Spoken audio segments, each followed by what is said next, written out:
Assalamualaikum warahmatullahi wabarakatuh. Di sini kami dari kelompok 2 akan memaparkan materi mengenai sistem akuntansi sebagai elemen pengelolaan keuangan negara dan daerah. Sebelum memaparkan materi, di sini kelompok 2 terdiri dari Cinita Ayu Puspadewi NPM 035, Hesti Novitasari NPM 036, Deva Dwi Ivanka NPM 038, Fitri Hardianti NPM 180. Yang pertama, akuntansi keuangan dan sistem akuntansi.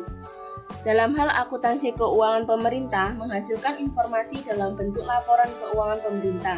Laporan tersebut melalui proses dari penyediaan input akuntansi yang baik dan benar, proses pencatatan hingga pelaporan yang akurat dan dapat dipertanggungjawabkan memerlukan sebuah sistem dan prosedur.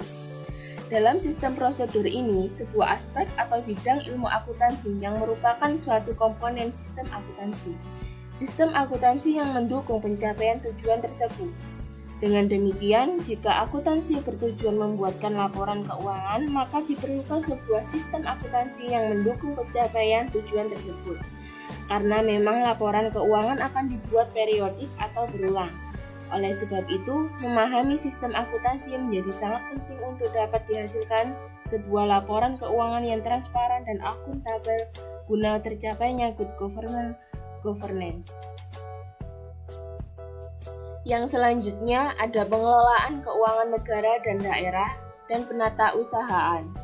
Dalam peraturan perundangan tentang keuangan negara dan daerah dijelaskan bahwa keuangan negara adalah semua hak dan kewajiban negara yang dapat dinilai dengan uang, serta segala sesuatu baik berupa uang maupun berupa barang yang dapat dinilai dengan uang, serta segala sesuatu baik berupa uang maupun berupa barang yang dapat dijadikan milik negara berhubung dengan pelaksanaan hak dan kewajiban tersebut.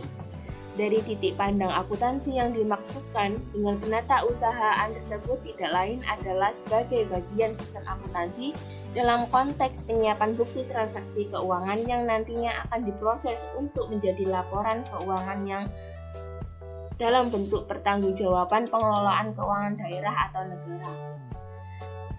Dalam konteks penata usahaan, pelaporan yang ada adalah pertanggungjawaban pelaksana pengelolaan keuangan atau bendahara, sedangkan dalam konteks sistem akuntansi yang lebih luas bahwa pertanggungjawaban yang dimaksud pertanggungjawaban organisasi atau entitas. Selanjutnya ada sistem akuntansi pemerintahan. Sistem akuntansi merupakan kegiatan yang dilakukan oleh manajemen untuk menyajikan informasi yang diperlukan oleh pihak-pihak di luar organisasi sesuai dengan prinsip akuntansi yang berlaku secara umum. Nah, sistem akuntansi keuangan atau disebut juga dengan sistem informasi akuntansi keuangan diperlukan untuk menghasilkan informasi kepada pihak luar sesuai dengan standar. Dalam PP nomor 8 tahun 2006 tentang pelaporan keuangan dan kinerja instansi pemerintah disebutkan bahwa sistem akuntansi pemerintahan merupakan rangkaian sistematik dari prosedur, penyelenggara, peralatan, dan elemen lain untuk mewujudkan fungsi akuntansi sejak analisis akuntansi sampai dengan pelaporan keuangan di lingkungan organisasi pemerintah. Nah, dengan demikian dapat disimpulkan bahwa sistem akuntansi pemerintah adalah sistem pencatatan yang dapat menghasilkan informasi keuangan untuk tujuan internal pemerintah, bahkan untuk tujuan lingkungan luar organisasi.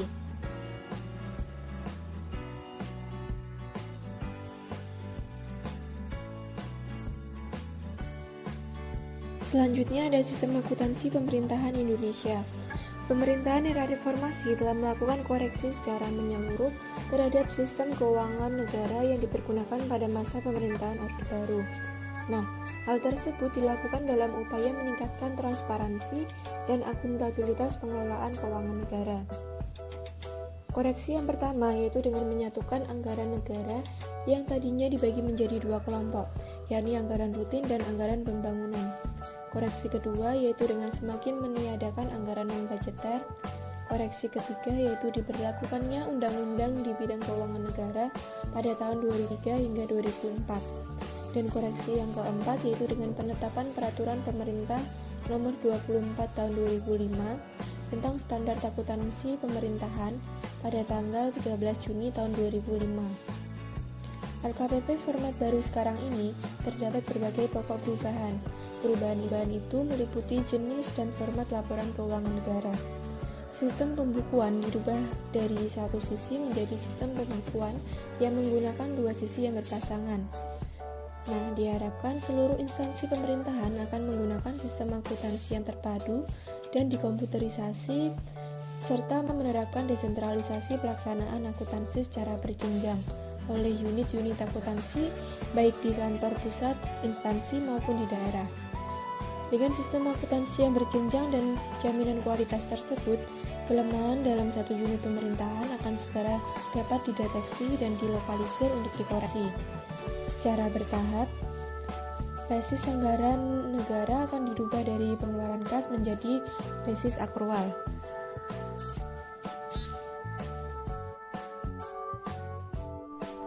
Selanjutnya, sistem akuntansi pemerintahan daerah. Implementasi kebijakan otonomi daerah meliputi berbagai aspek, yaitu hubungan antara pemerintah pusat dan daerah, bentuk dan struktur pemerintahan daerah, pengawasan terhadap penyelenggaraan pemerintahan di daerah, serta hubungan antara pemerintah daerah dengan masyarakat dan pihak ketiga. Transfer kewenangan tersebut diikuti pula oleh transfer sumber-sumber pendapatan bagi daerah, atau money flow function. Istilah money flow function memiliki 3 komponen utama, yaitu dana, tugas, dan tanggung jawab. Ketiga komponen tersebut harus ditujukan untuk peningkatan kesejahteraan masyarakat. Adapun sumber-sumber pendapatan tersebut antara lain dana perimbangan, dana bagi hasil, dana demonstrasi, dan tugas pembantuan. Pemerintah daerah berkewajiban untuk menyampaikan laporan daerah, termasuk laporan pengelolaan keuangan daerah kepada pemerintah pusat. Hal ini membutuhkan sistem informasi keuangan daerah atau SIKD yang tertata dengan baik. SIKD merupakan sebuah sistem pencatatan, administrasi, dan pengelolaan data manajemen keuangan daerah dan data terkait lainnya. Hasilnya perlu disosialisasikan kepada masyarakat dan merupakan input yang berguna dalam mendesain kebijakan daerah dalam hal perencanaan, implementasi, dan pelaporan. Permendagri nomor 13 tahun 2006 mulai efektif dilaksanakan pada penyusunan APBD 2007. Sistem pengelolaan keuangan daerah mengalami perubahan yang mendasar setelah diterbitkannya Permendagri tersebut. Perubahan ini menurut stakeholder, baik pemerintah, LSM, dan anggota legislatif serta masyarakat, dapat memberikan dorongan positif ke arah pengembangan yang lebih baik.